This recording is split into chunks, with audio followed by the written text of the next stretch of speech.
Estamos de volta com oportunidades. Nós estamos falando sobre arquitetura sustentável hoje e no bloco anterior eu fiz um comentário aqui que eu vi um projeto arquitetônico em um evento, né, de mostra arquitetônica que não sei se foi um arquiteto ou se foi um decorador, né, mas ele colocou o ar-condicionado na parte inferior da parede. E eu achei errado. Eu, como leigo no assunto, eu sempre soube que o ar frio ele desce e o ar quente sobe. Tanto é que quando tem um incêndio, os bombeiros pedem para a gente ficar rastejando no chão para sair, porque o ar quente vai ser igual sauna, né? Quem quer ficar no calor sobe no degrau lá da sauna para ficar aproveitando o calor maior, mais né? intenso. E eu vi esse ar-condicionado na parte inferior da parede. Eliomar, está errado ou está certo isso? Dentro do contexto, provavelmente deve ter sido em função da decoração que seja, mas tecnicamente é equivocado, né? Uhum. Porque até por causa da nossa massa corporal, né? A parte mais quente do corpo está na parte mais elevada, quer dizer, ele vai refrigerar os pés, né? Então, gasta-se mais energia também. Você acaba gastando mais energia, você demora a refrigerar o ambiente, né? Então, você tem, é mais complicado, sem dúvida. Então, o ideal é ele ficar numa altura mais elevada mesmo. Eu interrompi a fala do Gregório aqui no bloco anterior. Você pode falar agora, Gregório, por favor. Não. Então, com relação àquela questão que o Eliomar citou, o negócio das escolas, que ele é da época que estudava em escola. Na verdade, ele é da época atual, na verdade. A escola que era mais antiga, na verdade. Então, a história é a seguinte, essas escolas, como nós temos o Brasil inteiro, eram escolas projetadas por arquitetos, do qual conheciam isso realmente, essa questão climática nossa, né? E levavam isso muito a sério. Então, por isso as escolas tinham um conforto térmico muito grande. Então, o mais que elas tinham eram talvez ventiladores, não precisava nem de ar-condicionado. Bom, isso é um item importante. Outro item importante, quando a gente fala de sustentabilidade, nós temos que pensar o seguinte, ela colocou também muito bem aquela questão, né, dos resíduos. Então, tudo que você puder fazer e você puder reaproveitar, é fundamental nas nossas obras, né? A questão de divisória, a questão de paredes, de tudo. Mas há uma outra questão fundamental também, que é a questão da sustentabilidade social. Como esses produtos que nós estamos adquirindo são produzidos. Eu vou dar um exemplo para vocês. Eu estive no ano passado visitando a China e eu fui numa visita técnica a obras e fábricas e tudo. E eu, no final da visita técnica, eram vários empresários, né, várias pessoas ligadas à arquitetura e à engenharia. E quando terminou a visita técnica, uma dessas grandes fábricas de porcelanato, eu chamei o diretor e falei, olha, depois de visitar a sua fábrica, eu jamais compraria um porcelanato seu.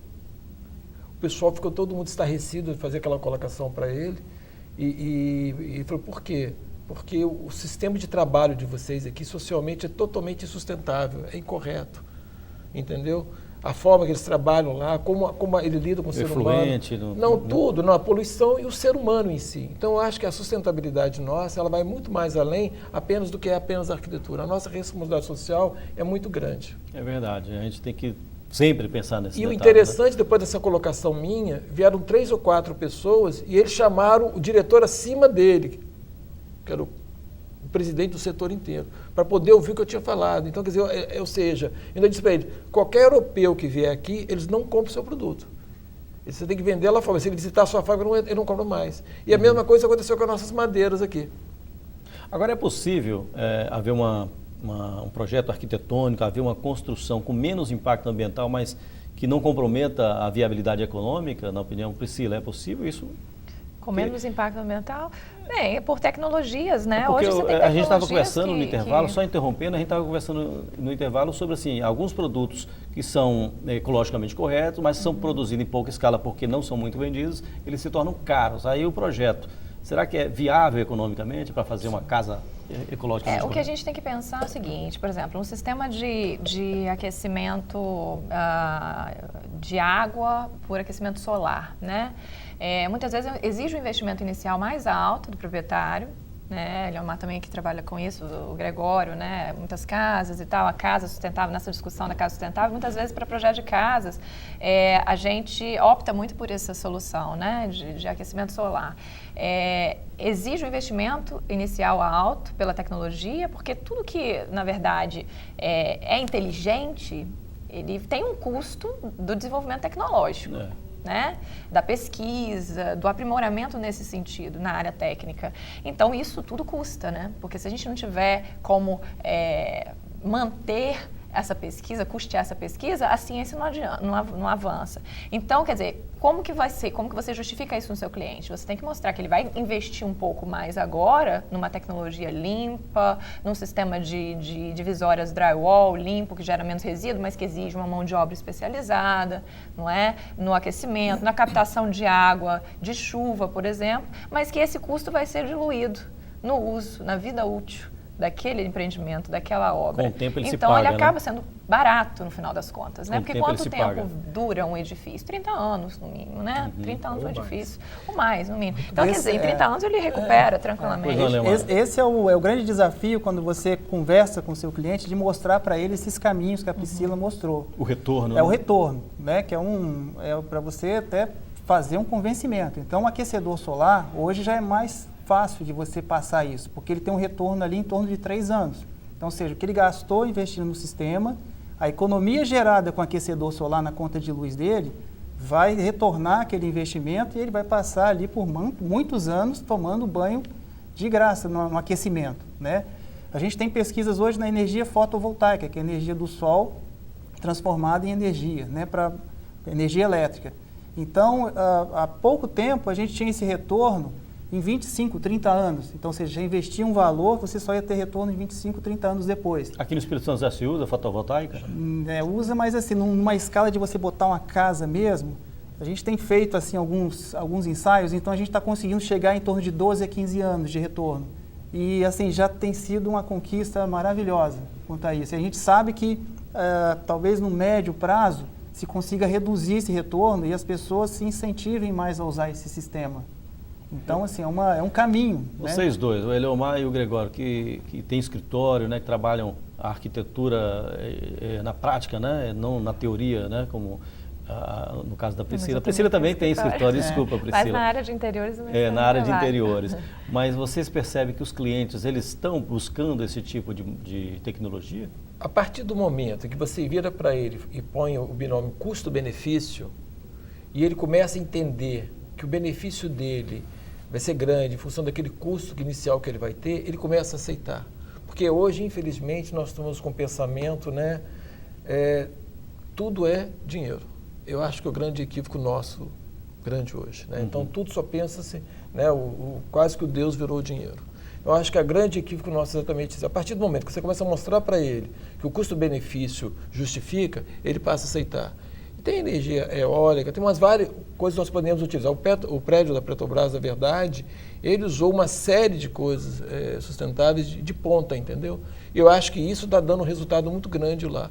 Porque ele tinha que ser, inclusive, esse modelo, né? A Petrobras exigia que fosse esse modelo, né? E o Sidônio Porto, o arquiteto, exatamente. E o Sidônio que ganhou o concurso, ele aplicou lá. Ele não aplicou só nesse prédio, mas outros prédios também da Petrobras no Brasil como um todo. Então, eu acho que isso é fundamental. E esse trabalho, como o Eleomar colocou muito bem ali, o que acontece? Você vai devagar, eles vão aceitando isso aí. E a partir do momento que mais gente aceita, o custo fica menor, que fica mais produzido aquele sistema. E a partir da produção do sistema maior, você vai popularizar um sistema muito importante, que é exatamente essa da economia de energia.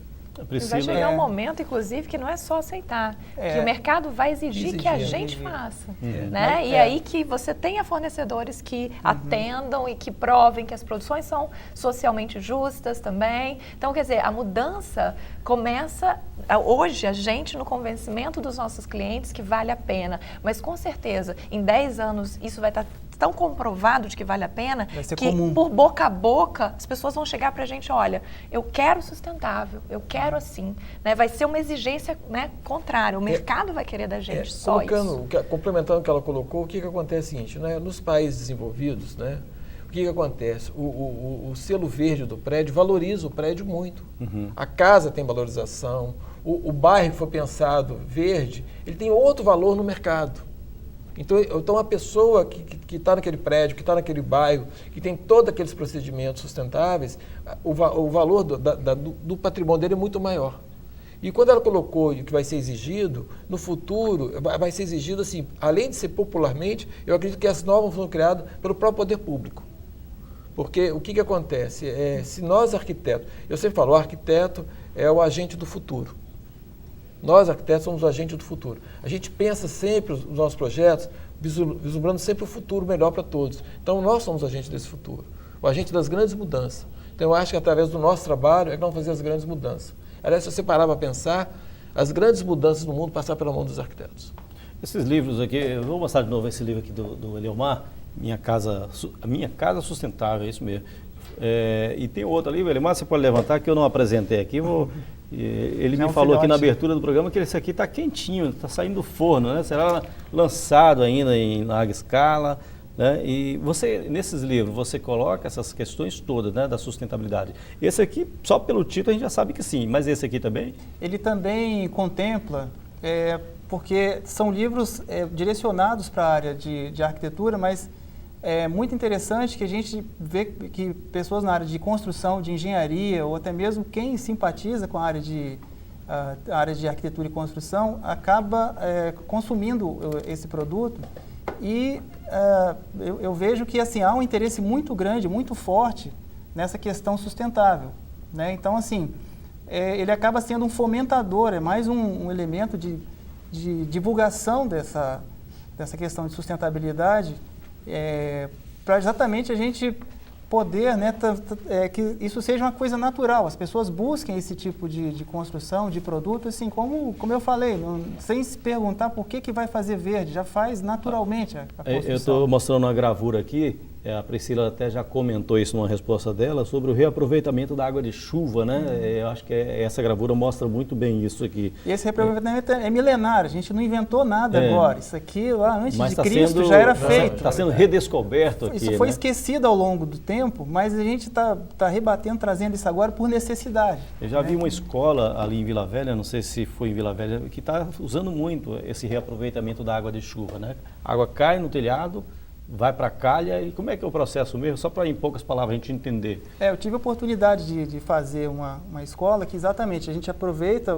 toda a água do telhado, ela desce para uma cisterna, passa por um filtro e depois ela retorna para o sistema hidrossanitário da escola.